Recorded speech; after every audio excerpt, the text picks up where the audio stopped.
এই মুহূর্তে আবহাওয়ার গুরুত্বপূর্ণ খবর। দক্ষিণবঙ্গে বর্ষা নিয়ে সুখবর। থমকে যাওয়া দক্ষিণ পশ্চিম মৌসুমী বায়ু তীব্র গতিতে ধেয়ে আসবে বাংলার উপকূলের দিক থেকে। এরই ফলে নিম্নচাপে গতি বাড়বে। দক্ষিণ পশ্চিম মৌসুমী বায়ুর হাত ধরে বর্ষা প্রবেশ হবে দক্ষিণবঙ্গে। 10 তারিখ থেকে 15 তারিখের মধ্যে এই সম্ভাবনা সবথেকে বেশি। তবে আপনাদের আগেই বলে রেখেছি 12 তারিখ থেকে 15 তারিখের মধ্যেই পূর্ব দিক থেকে পশ্চিম দিকের মধ্যে বর্ষা ঢুকে পড়ার প্রবল সম্ভাবনা রয়েছে এবং ভারী বৃষ্টিপাত জুটে যেতে পারে। বঙ্গোপসাগরে মৎস্যজীবীদের সতর্কতাও জারি হতে পারে এই সময়কালের মধ্যে। কোন কোন সময়তে কি হতে চলেছে আমরা এই ভিডিওতে আলোচনা করব। তবে বর্তমান আবহাওয়া পরিস্থিতিতে গরম অস্বস্তিকর পরিবেশ আসতে চলেছে। আজ থেকেই গরম অস্বস্তিকর পরিবেশ থাকবে। তবে এখনো যেহেতু বিগত যে সিস্টেমগুলি আমরা আলোচনা করেছিলাম সেগুলি কিছুটা বিদ্যমান থাকার জন্য একটু বিক্ষিপ্ত বৃষ্টিপাতের পূর্বাভাস আজ পর্যন্ত থাকছে। তাই কোনো কোনো অংশে একটু বিক্ষিপ্ত বৃষ্টিপাত হতে পারে, যেটা আমাদের বলেছিলাম যে শুক্রবার ওই ফার্স্ট হাফ পর্যন্ত, তবে হয়তো একটুখানি এক্সটেন্ড হতেও পারে। তাই যে গরমটা যেটা বাড়তে চলেছে সেটা শনিবার থেকে, যেটা আমরা জোর দিচ্ছিলাম সেদিক থেকেই হবে। শনিবার থেকে আগামী 11 তারিখ পর্যন্ত এই অস্বস্তিকর পরিবেশ থাকবে। তবে তারই মাঝে বৃষ্টিপাত যেহেতু থাকবে না, তবে লোকাল কিছু মেঘ তৈরি হবে, যেখানে একটু করে কোথাও কোথাও দু এক জায়গায় সামান্য সামান্য কিছু এলাকাতে একটু ঝড় বৃষ্টি পরিবেশ তৈরি হতে পারে। তবে সেটাও মোটামুটি 9 তারিখের আশপাশে একটু হতে পারে। এবারে ঈদের সময়তে বৃষ্টিপাত হবে কিনা, সারাদিন কেমন থাকবে, এগুলো আমরা আলোচনাতে তো রাখবই, কিন্তু তাপমাত্রা কোন দিকে যেতে চলেছে সেটাও আমরা দেখব। এর পাশাপাশি বৃষ্টিপাতগুলো কিভাবে আসবে, কোন দিকটা ছড়াবে। উত্তর পূর্ব ভারত, বাংলাদেশ, উত্তরবঙ্গে বর্ষা ইতিমধ্যে প্রবেশ করে সেখানে প্রচুর বৃষ্টিপাত ঘটিয়েছিল।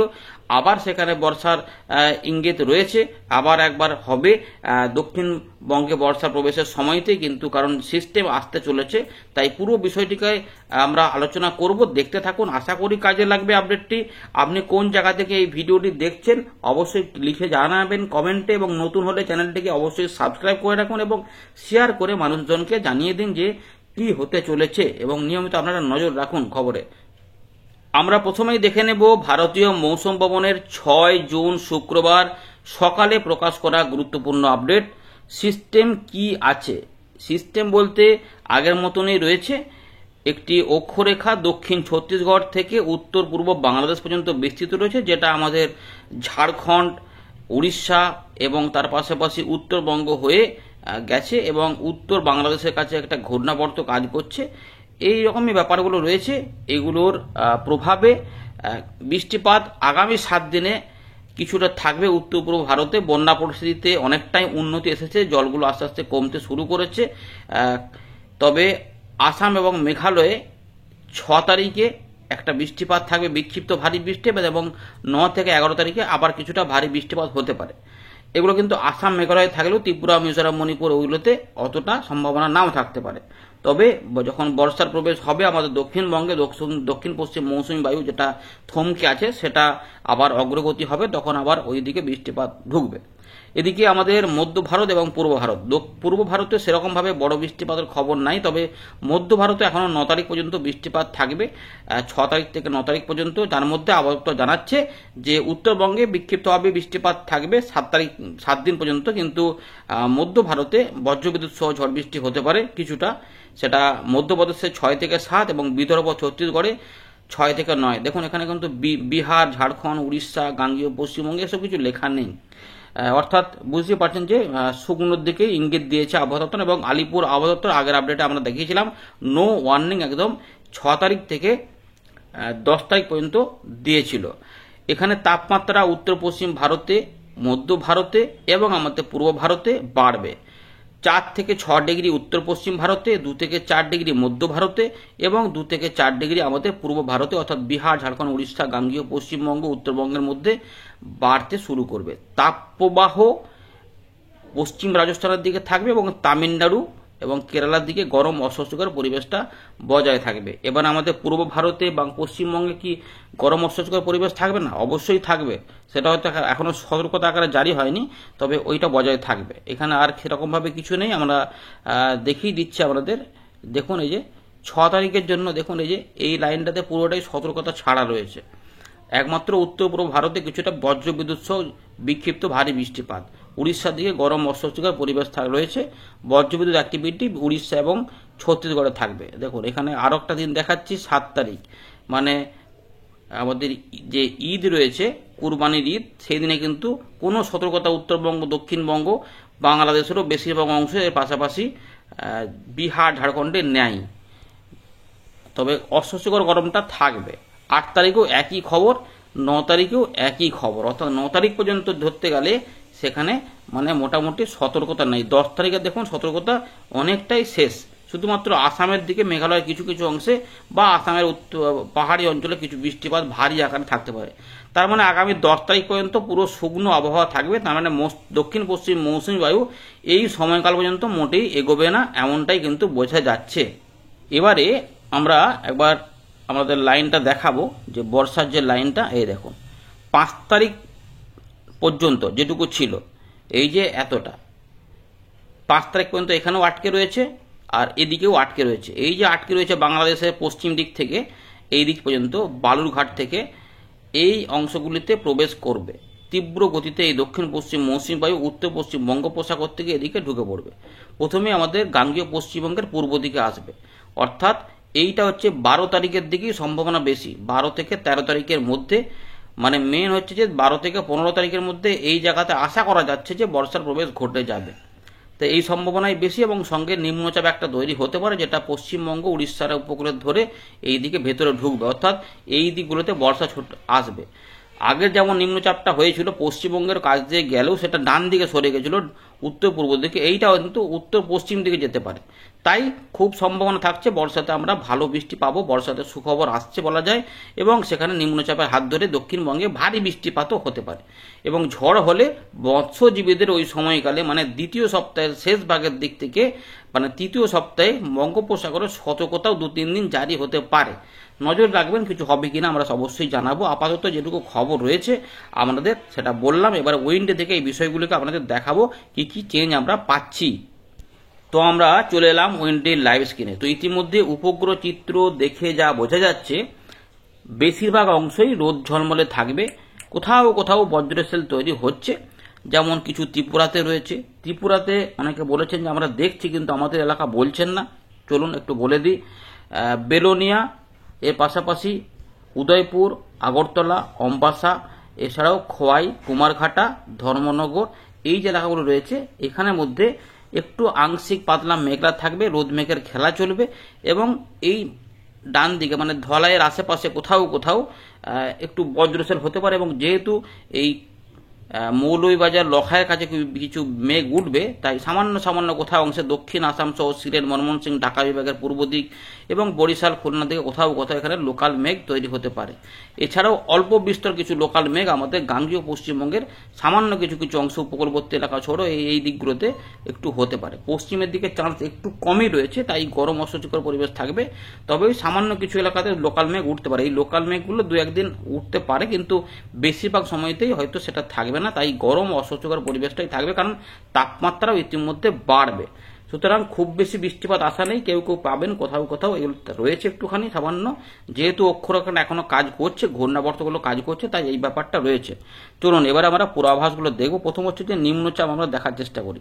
কবে থেকে নিম্নচাপ তৈরি হবে? দক্ষিণ পশ্চিম মৌসুমী বায়ু 12 তারিখ থেকে ধীরে ধীরে আমাদের এদিকে এইরকম ভাবে দেখুন এই যে প্রবেশ করছে। 12 তারিখে আগে থেকে একটু একটু করে ঢোকার চেষ্টা করবে, মানে ধরে রাখুন যে 10 তারিখে আশপাশ থেকে একটু করে সেল তৈরি হবে। 9 তারিখ বা 10 তারিখের দিক থেকে ধীরে ধীরে সেল তৈরি হবে, কিন্তু তাপমাত্রা ওই সময় তো খুব খারাপ থাকবে না, মানে অস্বস্তিকর পরিবেশটা বজায় থাকবে। আমরা দেখাচ্ছি 10 তারিখের দিকে দেখুন এই যে মোটামুটি ধরে রাখুন যে 38-39-এর কাছে, 35 থেকে 36-এর মধ্যে এইরকমই ঘোরাফেরা করবে।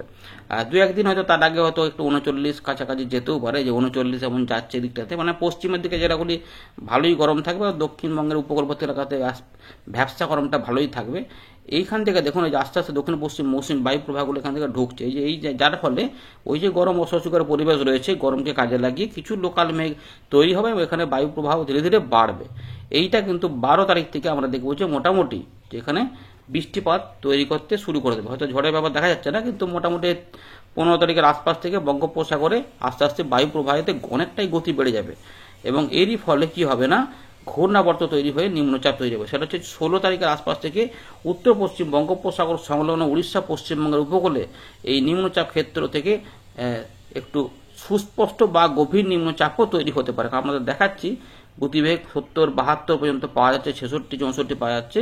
যেখানে বায়ু গতিবেগ আমরা মেপে নেব, এখানে বাংলাদেশের দিক থেকে দেখুন 46-45 পর্যন্ত আমরা এখানে মাপতে পারছি, মানে এই যে 45-47, মানে একটা গভীর নিম্নচাপের গতিবেগ পাওয়া যাচ্ছে। তবে এই মুহূর্তে যদি জোর দিয়ে বলা যায় তাহলে মোটামুটি ধরা যাক যে সুস্পষ্ট নিম্নচাপ থেকে একটা গভীর নিম্নচাপ হতেও পারে। যদি হয় তাহলে এই জায়গাতে অবশ্যই মৎস্যজীবীদের সতর্কতা থাকবে। 16, 17, 18, 19 তারিখ পর্যন্ত এখানে যে গতিবেগ বাড়ছে দেখুন এখানে এইগুলোতে, কারণ এইগুলো যখন কি হবে না আমাদের পশ্চিমবঙ্গ, বাংলাদেশ, উড়িষ্যা এগুলো সমস্ত জায়গাতে এই সিস্টেমটিতে প্রচুর জলীয় বাষ্প এবং ঝোড়ো হাওয়া হবে, তাই ঝড় বৃষ্টির পরিবেশও এর সঙ্গে জুটে যেতে পারে। এবং এরকমভাবে যদি যায় উত্তর পশ্চিম দিক বরাবর এগোতে থাকে তাহলে ওই 17, 18, 19 তারিখ, 20 তারিখের দিকে এটা কিন্তু ধীরে ধীরে যখন ভেতর দিকে যাবে তার মানে প্রচুর পরিমাণে জলীয় বাষ্প টেনে টেনে এখানে বৃষ্টিপাত ঘটাতে ঘটাতে যাবে এবং এর সঙ্গে কোথাও কোথাও মাঝারি ভারী এবং প্রবল ভারী বর্ষণও হতে পারে। এই দেখুন এখানে কিন্তু ঝোড়ো হাওয়া স্থলভাগেও থাকবে। 62 কিলোমিটার পর্যন্ত বায়ুর ঝাপটা পাওয়া যাচ্ছে স্থলভাগে, বায়ুর গতিবেগও দেখে নেবো, এখানে অতটা পাওয়া যাচ্ছে না, তবে ঝাপটাগুলো তার মানে ভালোই থাকবে, তাও 35 থেকে 40-এর মধ্যে বায়ুর গতিবেগ থাকবে। সুতরাং বুঝতেই পারছেন যে এখানে কিন্তু পরিবেশে বদল আসে, তার মানে এইগুলোতে আমরা একটা তীব্র গতিতে যে দক্ষিণ পশ্চিম মৌসুমী বায়ু নিম্নচাপের হাত ধরে ছুটবে সেটা পরিষ্কার বোঝাই যাচ্ছে। এর ফলে বর্ষার কি বৃষ্টিপাত হবে সেটা দেখাবো। দেখুন 9 তারিখের দিক থেকে বা 9 তারিখের আশেপাশে স্থানীয় মেঘে কিছু বৃষ্টিপাত, লোকাল মেঘে গাঙ্গীয় পশ্চিমবঙ্গ হোক, বাংলাদেশ হোক, ত্রিপুরা, মিজোরাম, মণিপুর হোক, উড়িষ্যা হোক, এখানে কোথাও কোথাও তৈরি হতে পারে। এগুলো নিয়ে অত বড় পূর্বাভাস থাকবে না। স্থানীয় মেঘ 10 তারিখের দিকেও ওই একই খবর, কোথাও কোথাও আসতে পারে। আপনারাই হয়তো বলবেন যে হাঁসফাঁস গরমে বৃষ্টিপাত হবে কিনা বলুন করবে, এরকম বলবেন, সেটা হতে পারে, কারণ গরমটা তো থাকবে, সেটা থেকেও বাঁচার উপায় নাই, প্যাচ প্যাচে পচা গরমগুলো থাকবে। তো এরই মধ্যে যেটা হবে, আমরা যেটা দেখতে পাচ্ছি এই মুহূর্তে যে উড়িষ্যার দিকে দক্ষিণ পশ্চিম মৌসুম একটু করে ঢুকতে শুরু করবে 11 তারিখের দিকে, এবং আমরা যেটা দেখবো যে 12 তারিখ থেকে খুব সম্ভাবনা থাকছে। 12 তারিখ থেকে এখনো পর্যন্ত যেটুকু খবর পাওয়া যাচ্ছে, বোঝা যাচ্ছে, সেটা হচ্ছে যে 12 তারিখ হচ্ছে যে গাঙ্গেয় পশ্চিমবঙ্গে পূর্ব দিকে বর্ষা প্রবেশ হতে পারে, সম্ভাবনা থাকছে পূর্ব দিক থেকে হতে পারে, এবং সেটা ধীরে ধীরে আরও 3 দিনের মধ্যে গাঙ্গেয় পশ্চিমবঙ্গের পশ্চিমের দিকের জেলাগুলি সহ কিছুটা ঝাড়খণ্ড, বিহার এবং আমাদের উড়িষ্যার দিকগুলোতে হয়তো প্রবেশ করে যেতে পারে, এই সম্ভাবনা থাকবে। এবং 15 তারিখের দিক থেকে বৃষ্টিপাত বাড়তে থাকবে ধীরে ধীরে। দেখুন এই যে 16 তারিখ 17 তারিখে আরও বাড়বে এবং এখান থেকে ভারী বৃষ্টিপাত ধীরে ধীরে শুরু হতে পারে। এই হচ্ছে ব্যাপার আর কি। তো বর্ষার এবার মানে ভারতীয় মৌসুম ভবন সরকারিভাবে কবে সেটা ডিক্লারেশন দেয় সেটাকেই মানতে হবে। এখানে আপাতত যেটুকু বোঝা যাচ্ছে যে ভারী বৃষ্টিপাত কিন্তু এগুলোতে হয়ে যাবে। এখানে ছবিগুলোর সঙ্গে বাস্তবের অনেক পার্থক্য হবে, এই কারণ সিস্টেমটা গেলে সেখানে ভারী বৃষ্টিপাত হবেই হবে, কারণ এই সিস্টেমটি যতক্ষণ থাকবে, দুদিনও যদি থাকে সেই দুদিনও কিন্তু একদম স্বস্তির বৃষ্টিপাত দেবে। মাঠঘাট অনেকটাই কিন্তু জলমগ্ন করে, বলতে পারেন যে মাঠঘাট ভাসবে, এরকম বলতে পারেন, ভাসিয়ে দেবে কোথাও কোথাও, এরকম বেশিরভাগ এলাকাতে হতে পারে সেটা। আর এই একই সময়কালে যেখানে বর্ষা প্রবেশ হয়ে গেছিল, যেখানে বৃষ্টিপাত এখন অনেক কমেছে, সেখানে আরও একবার বর্ষার বৃষ্টি শুরু হবে এই নিম্নচাপের হাত ধরে। এবার এই নিম্নচাপটি কতটা অদলবদল করে সেটাও দেখার বিষয় রয়েছে। উড়িষ্যার দিকে ডাইরেক্ট যাবে না, গাঙ্গেয় পশ্চিমবঙ্গের উপর দিয়ে যাবে। যদি এইভাবে যায় সেটা খুব ভালো, বাংলাদেশও বৃষ্টি পাবে, দক্ষিণবঙ্গও বৃষ্টিপাত পাবে, বিহার, ঝাড়খণ্ড, উড়িষ্যাও বৃষ্টিপাত পাবে, এবং মধ্য ভারতে তখন বর্ষা ঢুকে পড়বে ভারী অতি ভারী বৃষ্টির হাত ধরে, এটা বলা যায়। এবারে যেটা আমাদের দেখাবো যে এখন তাহলে এই যে বজ্রসল লোকাল মেঘ, তাতে কি সম্ভাবনা রয়েছে, সামান্য কিছু অংশে দুপুর থেকে সন্ধ্যে রাতের মধ্যে কিছু বজ্রসেল তৈরি হতে পারে। যেটা বললাম যে সিস্টেমটাতে একটু এখনো রয়েছে যেহেতু, তাই একটু সম্ভাবনা থাকছে সামান্য, এটা একদম হবেই যাবে গ্যারান্টি দিচ্ছি না, কিন্তু সামান্য কিছু অংশে হতে পারে। পূর্ব বর্ধমান, বাঁকুড়া, হুগলি, নদিয়া, একটু মুর্শিদাবাদ সংলগ্ন কিছুটা কলকাতা, হাওড়ার দিকে স্থানীয় মেঘ উঠতে পারে। এই মুহূর্তে সব যে মেঘগুলি তৈরি হচ্ছে তাতে আমরা দেখতে পাচ্ছি যেখানে হচ্ছে ঢেলে দিচ্ছে এবং বজ্রপাত সহ দিচ্ছিল, সেরকমই কিন্তু এখনো চান্সটা একটুখানি রয়েছে। তাই সামান্য 2 জায়গাতে একটু অদলবদল হতে পারে, মাঝে মাঝে রোদ এবং আংশিক মেঘলা কাজ আসতে পারে। বিকেল থেকে সন্ধ্যে রাতের মধ্যে কিছু অংশে বৃষ্টিপাত তৈরি হতে পারে। ছবিগুলোর সঙ্গে বাস্তবের মিল এখানে যেটা দেখাচ্ছে মানে যে ওইখানে হবে সেরকম নাও হতে পারে, আগা পিছু করেও হতে পারে, এগুলো থাকবে। এরকম করে ছড়াতে পারে। তাই প্রত্যেক জায়গাতে বৃষ্টিপাত হবে, মোটেই ধরবেন না, এরকম করে রয়েছে। এবং ঈদের দিনে 7 তারিখে শনিবারে আবহাওয়া পরিস্থিতি মোটের উপরে পরিষ্কারই থাকবে। একদম সকালে একটু আসাম এবং সংলগ্ন সিলেটের দিকে একটু বৃষ্টিপাত হতে পারে, ত্রিপুরা সবই মোটা উপরে পরিষ্কার থাকবে। এবং একটুখানি বিকেল সন্ধ্যার দিকে দেখা যাচ্ছে যে একটুখানি উপকূলবর্তী এলাকাতে দু এক জায়গাতে বজ্রগর্ভ মেঘ তৈরি হলে এই বরিশাল খুলনার উপকূলবর্তী এলাকাতে দু এক জায়গাতে খাবে, সেটাও কিন্তু খুব কম এলাকার মধ্যে হতে পারে। মোটের উপরে বৃষ্টিপাত নাই বা ওয়ার্নিং নাই ধরেই এগোতে হবে। 9 তারিখ 10 তারিখে আবার একটুখানি লোকাল মেঘ তৈরি হতে পারে, কারণ একটু করে জলীয় বাষ্প ঢুকতে আবার শুরু করবে, কারণ এবার থেকে পরিবেশটা বদল হতে পারে। এবারে যদি কোনো আবহাওয়ার বিষয়ে বদল হয় সেগুলো তো পরে আমরা জানাবো। আপাতত যেটুকু খবর বোঝা যাচ্ছে সেটুকু আপনাদের বললাম। ধন্যবাদ।